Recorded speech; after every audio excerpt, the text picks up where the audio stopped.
Papan beruntun satu, dua, tiga, ya Allah, empat, lima, papan beruntun.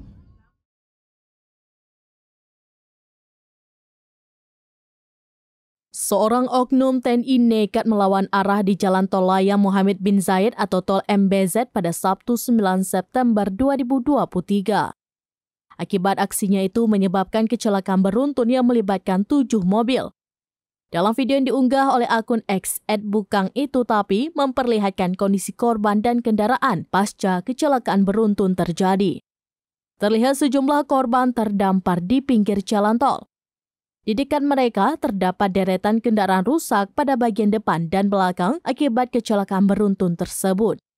Diketahui sosok oknum TNI itu berinisial GDW dan berusia 29 tahun. Saat laka terjadi, ia sedang mengemudikan Toyota Yaris berwarna hitam. Kini, GDW langsung dibawa ke Pomdam untuk mempertanggungjawabkan perbuatannya. Mengutip Tribunnews.com, Kanit Gakum Satlantas Polres Metro Bekasi, Ibtu Charmin menginformasikan kabar tersebut. Namun Charmin mengaku tidak mengetahui asal satuan dari GDW.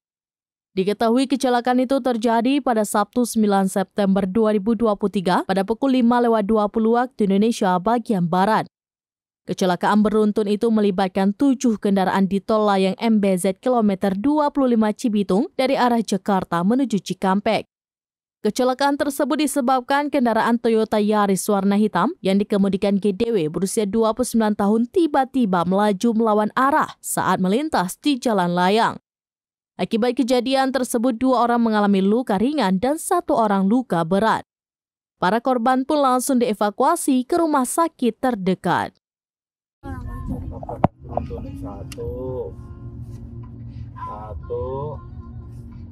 dua, tiga,